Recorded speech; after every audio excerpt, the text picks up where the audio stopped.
السلام علیکم۔ امید کرتا ہوں آپ سب لوگ خیریت سے ہوں گے۔ اللہ آپ سب کو اپنے حفظ و امان میں رکھے اور پریشانیاں دور فرمائے، اور اللہ کی ذات کسی کا محتاج نہ کرے، اپنی ذات کا محتاج رکھے۔ آمین یا رب العالمین۔ ہاتھ کی انگلیوں پر پڑھا جانے والا ایک خاص عمل جو کہ ایک اللہ والے کا بتایا ہوا ہے، کتاب کا نام عملیات اولیاء پرانی کتابوں میں سے ایک کتاب ہے، جس میں یا ودودوں کے ذریعے کسی انسان کو اپنے پاس بلانے کا، رابطہ کرنے کا، کسی کو اپنی طرف کھینچنے کا، کسی کو اپنی طرف مائل کرنے کا، کسی کا دل اپنے لیے نرم کرنے کا ایک عمل بتایا گیا ہے۔ اس کو خاص طریقے سے پڑھا جاتا ہے، ہاتھوں کی انگلیوں پر پڑھا جاتا ہے، دائیں ہاتھ کی انگلیوں پر اسے پڑھا جاتا ہے۔ جب انسان دائیں ہاتھ کی انگلیوں پر اسے پڑھتا ہے تو دوسرا انسان جتنا بھی جلد ہو سکے وہ رابطہ کرتا ہے۔ اللہ کے فضل سے آج کل ویسے بھی دور جو ہے وہ ٹیکنالوجی کا دور ہے، موبائل کا دور ہے۔ پہلے وقتوں میں کبوتر کے ذریعے پیغامات پہنچائے جاتے تھے اور انسان کو نہیں تو خود حاضر ہونا پڑتا تھا۔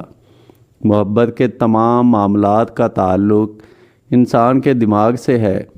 جب انسان جس کو آپ چاہ رہے ہوتے ہیں کہ وہ آپ سے رابطہ کرے، اس کے دماغ میں آپ کی سوچ آتی ہے، وہ آپ کے بارے میں سوچنا شروع کرتا ہے، تبھی دوسرا انسان جو ہے وہ آپ سے رابطہ کرتا ہے۔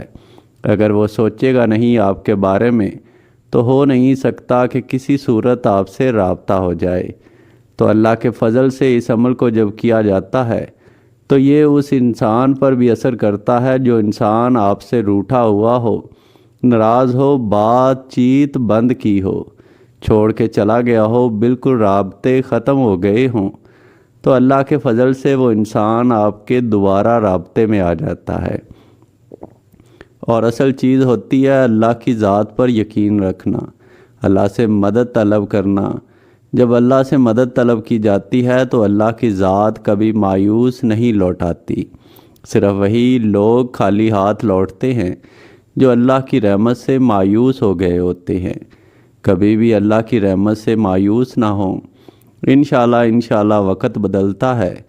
اس وقت رات ہے تو انشاءاللہ اس کی صبح بھی ہوگی، صبح ہوتی ہے تو رات بھی ہوتی ہے، وقت بدلتا رہتا ہے۔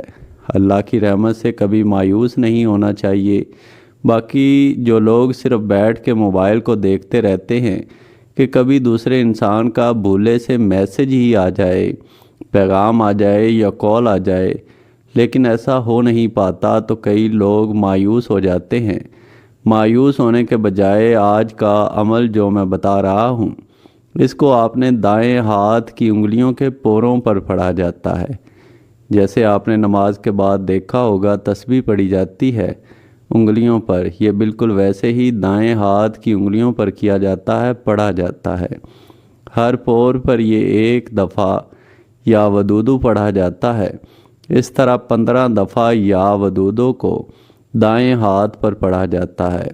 جب 15 دفعہ مکمل کر لیں تو دائیں ہاتھ کو اپنے ماتھے پر رکھیں جس پر عمل کیا گیا ہے، اور آنکھیں بند رکھنی ہیں، اور یہ تصور لانا ہے کہ میں دوسرے انسان کو یہ حکم دے رہا ہوں کہ وہ مجھ سے جلد رابطہ کرے۔ جیسے ہی آپ عمل مکمل کر لیتے ہیں، ایسی حالت میں کم از کم 15 سیکنڈ ضرور بیٹھنا چاہیے اور یہ حکم دیتے رہنا چاہیے۔ عمل مکمل ہوگا، وہ انسان جس کو آپ نے حکم دیا ہے، جس پہ عمل کیا ہے، اللہ کے فضل سے، اللہ کے کرم سے وہ آپ سے جلد رابطہ کرے گا۔ ناپاکی میں عمل نہیں کیا جاتا، تمام عملیات کی طرح باوضو ہو کر کریں، تنہائی میں بیٹھ کے کریں، کسی کے سامنے یا کسی کو بتا کے نہ کیا جائے تو زیادہ بہتر ہوتا ہے۔ اور اس کمرے میں کرنا، اس جگہ پہ کرنا جہاں شور شرابہ کم ہو تو عمل زیادہ فائدہ دیتا ہے۔ پھر بھی کوئی چیز نہ سمجھ آئے تو سوال و جواب والی ویڈیو چینل پر موجود ہے، وہ ایک دفعہ ضرور دیکھ لیں۔ باقی آسان عمل ہے۔ اجازت کے لیے اس ویڈیو کو لائک کریں، چینل سبسکرائب کریں اور گھنٹی کے نشان کو دبا دیں۔ ادھر سے الحمدللہ یہ عمل مکمل ہوتا ہے۔ کتاب میں بھی ایسا بتایا گیا ہے، اور آج تک جس کو بھی دیا گیا ہے اس نے بالکل یہی کہا ہے کہ 3 منٹ میں انسان رابطہ کرتا ہے اور فائدہ اللہ کے فضل سے ضرور ملتا ہے۔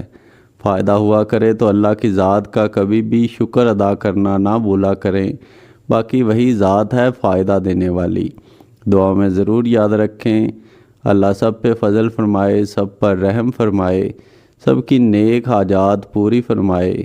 جو بھی اس چینل پر کسی بھی نیک حاجت کے ساتھ آیا ہے، پریشانی کے ساتھ آیا ہے، اللہ اس کی وہ نیک حاجت پوری کرے۔ اللہ سب پر رحم کرے، سب پر کرم کرے، سب پر فضل کرے۔